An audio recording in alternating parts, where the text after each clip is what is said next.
blessings all coming like fun. But thank God for the journey, the earnings, the dust to the plus. Yeah. Gratitude is a must. Yeah. Hey, the best squad, it's your girl, Ebony, the best. Guys, can we talk for a minute? Can we talk for a minute? And let me start by saying that everything I'm about to say, it's alleged. It's all in my opinion. And it's all for what we call entertainment purposes. Now let's get into it. So you guys, happy Sunday. Happy blessed Sunday. Hope y'all getting up going to church. Sometimes that's when people go to church because it's Easter Sunday. But I digress. But guys, let me tell you. Carlos and Mel did an interview. And baby, when I tell you that there was some tea that was spilled on each you, like, listen. Let me get into it. I had to take some notes, y'all. I had to take notes of some of the tea that was being spilled. So they start off by talking about, the show and going into, how last night's episode. So they got to talking about, how we're seeing Melody and Stormi being played out. So Mel says, you know what? Since we're being real, I brought Stormi to the show. Then she's like, wait a minute. Actually, didn't she interview with y'all before when she was living in Illinois? I think that's where they filming Bell Collectors. Y'all, I love me some Bell Collectors. Yes, I do. But then I guess Carlos was saying that, because of where she is, she was on the she was on the outskirts, so she didn't get chosen. But then Mel had called and say, I have this friend, blah, blah, blah. I think she'll be a good fit. And Carlos was like, yeah, I do remember. And she just wasn't it at the time. So Carlos said that so when her and the executive and all of them, got together, they said, yes, let's pitch her, blah, blah, blah. So Mel was basically saying that, she basically taught Stormi the rope, what to do, what not to do. This is what you do. This is what production will do, blah, blah, blah, blah, blah, blah. And now this chick coming on here acting brand new, doing a Destiny. Right? And we see you, Stormi. We see you. Okay, I heard she was on IG crying, but I'm not ready to talk about that yet. Let me just discuss the whole thing with what she just had with Carlos King. So Melody, as you know, and Carlos was giving her kudos, letting her know that she is a part of the show. She does produce. And when she brings people on the show, she's not bringing people for them to attack, or she's out there sorting out people to be on the show and, to cause friction, so to speak. Mel said that's not what I'm about. Just like when Mel brought Destiny. And she just flipped. So they were basically saying, like everyone that she put on the show, that she bring to the table, flips on her for no apparent reason and forgot that she was the one who brought them to the table. Okay? Carlos went in to ask her, about the friendship with her and Destiny. She said she don't think about it. It's not a friendship that she will mourn. I have to ask you the very important question. Okay. Who is messier, the millimeters or the raindrops? Messier? Oh, that's a good one. I would say gotta be the raindrops because let me tell you, the millimeters, yes, it's the raindrops. The millimeters are thinkers. Let me just say they are critical thinkers. Okay. Like you ain't just gonna run nothing by them now. Your raindrops, on the other hand, be over there writing all the messy comments. Okay. Don't do it, Yes, they do. Yes, they do. Melody, no, look, your millimeters, who I love, by the way, they will write a whole dissertation on Melody Cherie. They show raps. I don't think people understand it's a gruesome schedule and it's intense. And that sometimes you have to, just like we all take a break from work in our real jobs and real life and all this other stuff, you do the same thing when you, like you said, the schedule is always tight. And then when you couple that with me having 4 children, multiple businesses, and then my own personal things that I have going on as well, it is a lot. It is a lot. even, and I want people to know this, it's funny because you even take a break from production stuff. That seemed to have been Stormi's issue when it came to the two of y'all that we saw tonight.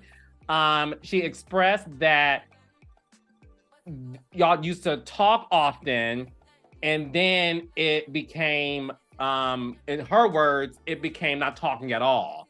And she felt that there was some weirdness to it. And she even said at the reunion that y'all never had an issue. She did say that. She said, me and Mel never had an issue. Obviously, we're getting to know each other. These are deeper friendships she's had for over 6 years. We don't have that. But after the reunion, she said that y'all haven't spoken, and that even after the reunion, y'all didn't speak. Are there some things that you want to clarify as you saw that conversation take place in terms of what was going on with you and Storm? Because we're all surprised that there was even this issue, if we want to call it that, of miscommunication. Okay, absolutely. So when you think about, first of all, I want to say we did speak at the reunion. But when you think about, I was like, oh my gosh, you look so beautiful. Hey, hugged and everything. But what I will say is when you think about what you said in the terms of Stormi saying our friendship isn't like, it's not like these, it's not that deep. We're getting to know each other, or we're building, right? It kind of contradicts when you don't hear from someone for, I think the reunion was in October. I think we wrapped in maybe August. So it hadn't been that long, right? And you already was feeling like, what's going on? That would be something that would kind of make me feel some kind of way if it was someone I had a super deep friendship with and maybe something's off. But at the time, for me in my space, I didn't have an issue with Stormi. You know, Stormi hadn't done anything to me. I hadn't done anything to her at all. You know, I welcomed her into this platform with open arms, wanted to see her do very well. I had many private conversations with her, you know, in terms of game planning it out in the sense of, hey, show your business, focus on positivity, show your beautiful family. Like, girl, you know, I even said on the reunion stage, I feel like they represent what Love and Marriage Huntsville is. Yeah, you pitched Stormi to me and Angela, who's a VP of my company. Yep, I sure did. And I don't think people know that. Oh, is that an exclusive? Oh, so let me know that, or the fact that, and correct me if I'm wrong, but y'all had interviewed her prior to me ever pitching her. Yes. So this is what happened. We have a show called Bell Collective that is based in Jackson, Mississippi. Mm-hmm. Stormi is from Mississippi. And when we were filming Bell Collective season 1, Stormi name came up because I think at that time she was living in Mississippi. So she was on our radar. And I think Angela may have reached out. So Stormi was on our radar in terms of somebody who we saw for Bell Collective until we found out that, oh, you don't live in Jackson, Mississippi. You live on the outskirts, like maybe 2 hours away from Jackson. So we were like, I don't know if that's gonna work, sis. Like, we shoot in Jackson. So she was on our radar, number one. Number two, before we started filming, I think it was season 3, you contacted us and said, I have this friend named Stormi who I think would be great for the show. And me and Angela was like, wait, Stormi still? Camus Girl Beauty, whatever? Yeah. And you were like, yeah. I said, oh my gosh, we know her. You said, well, look, I think she's going to move to Huntsville. I think you guys should meet with her. And I was like, wait, she's going to move to Huntsville because we thought she was in Mississippi. You was like, no, I think she's going to move to Huntsville. She hasn't moved yet, but I think she will. But y'all, of course, do the conversations. And that's how we were able to talk to her about Love and Marriage Huntsville, because you initiated the conversation to let us know that she was going to move to Huntsville. And you know, Carlos, sometimes it comes to bite me in the butt, but I'm always that person, literally, even from Kiki, and you know this, I'm always that person who literally, when a person shares with me something they want to do or a vision or where they want to go, I try to figure out how can I help you get there? Okay, so what do you want for you? You know what I'm saying? And that's just how I am. Do you feel that you don't get not that you're asking for it, right? Yeah. But do you feel that you don't get the credit for providing opportunities for people? Because you said sometimes it does bite you in the butt. It gets overshadowed, for sure. I think people look past that and forget. Like, wait a minute, no, but Mel was the one who really kind of like made this happen for me. You know what I'm saying? Like, I think people forget that. So even, you know, since we're having this exclusive conversation, because this is exclusive information, okay? We can go all the way back to Destiny, right? Let's just be honest. You know, Destiny and LeBaric, you know, Destiny and her ex-husband had interviewed or what is it called? I'll tell you. Do you want me to tell you? Not tried out, but like, no, I'll tell you. To be casted for Love and Marriage Huntsville. You know how you and Martell pay for a consultation? Yeah. To meet with me? Destiny and LeBaric did the same thing. Okay. Did you know that? I didn't know that. They did it. What was funny, not to cut you off, but I want to be able to help with the chronologicalness of the story. Yeah. I said, I've heard of you through Melody and Angela. And I said, you don't have to do this. Like, we know who you are. Let's figure it out. So go ahead. Okay. So, because I didn't know that, but I knew that, you know, my ex and I had made that introduction. Yeah. And what I remember is it was I